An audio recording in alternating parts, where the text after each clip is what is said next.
రైతు భరోసాపై కసరత్తు ప్రారంభించిన తెలంగాణ సర్కార్ ఆ దిశగా అడుగులు వేస్తోంది. రైతు భరోసా పథకంపై విధి విధానాలు రూపొందించేందుకు ఏర్పాటైన మంత్రుల కమిటీ జిల్లాలో పర్యటిస్తూ ప్రజాభిప్రాయాలు సేకరిస్తోంది. నిన్న ఖమ్మంలో ప్రజాభిప్రాయాలు తీసుకున్న మంత్రుల కమిటీ ఇవాళ ఆదిలాబాద్ జిల్లాలో పర్యటించి రైతుల అభిప్రాయం సేకరించనుంది. ఈ క్రమంలోనే నేడు ఆదిలాబాద్ జిల్లాల వారీగా ప్రభుత్వం రైతు భరోసాపై వర్క్షాప్ నిర్వహించబోతోంది. మంత్రివర్గ ఉపసంఘం నేడు ఉట్నూరుకు వెళ్లబోతోంది. రైతు భరోసా పథకంపై రైతుల అభిప్రాయాలను సేకరించబోతున్నారు. ఉదయం 10:30 నుంచి మధ్యాహ్నం 2 గంటల వరకు ఈ వర్క్షాప్ చేపట్టబోతున్నారు.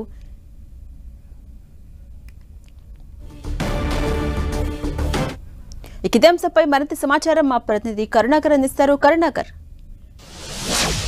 రైతు భరోసాకు సంబంధించిన విధి విధానాలను మార్గదర్శకాలను రూపొందించే పనిలో తెలంగాణ ప్రభుత్వం పడిందని చెప్పవచ్చు.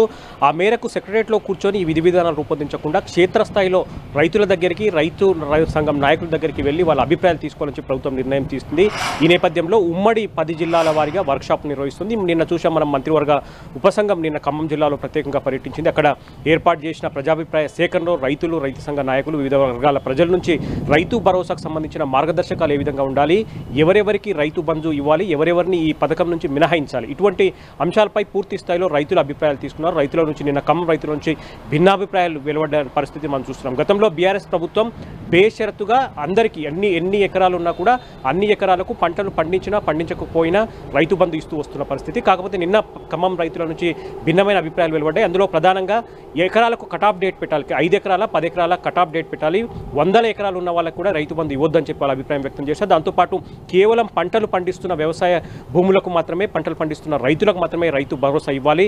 గత బీఆర్ఎస్ ప్రభుత్వం లాగా పడావు అంటే పంటలు పండించని భూములకు కానీ ఆఖరికి వెంచర్లు వేసిన భూములకు కూడా, ప్లాట్లు చేసిన భూములకు కూడా రైతు బంధు ఇచ్చారు. కాబట్టి అటువంటి వాటన్నింటినీ కూడా నిబంధనలు కఠినతరం చేయాలని చెప్పి అభిప్రాయం వ్యక్తం పడింది. దాంతోపాటు పట్టాదారులతో పాటు, పట్టాదారుల రైతులతో పాటు ఎవరైతే కౌలు రైతులు ఉన్నారో వాళ్ళకు కూడా రైతు బంధు ఇచ్చే, రైతు భరోసా ఇచ్చే అవకాశాన్ని పరిశీలించాలని చెప్పి నిన్న ఖమ్మం రైతుల నుంచి ప్రభుత్వానికి వినతులు వచ్చిన పరిస్థితిని మనం చూస్తున్నాం. ఈరోజు మల్లు బట్టి విక్రమార్క ఆధ్వర్యంలోని మంత్రివర్గ ఉపసంఘం ఆదిలాబాద్లో పర్యటించబోతుంది. మొత్తం ఈ నెల 23వ తారీఖు వరకు ఈ విధంగా రంగారెడ్డి జిల్లా చివరి 23 తారీఖు రంగారెడ్డి జిల్లాలో పర్యటిస్తారు.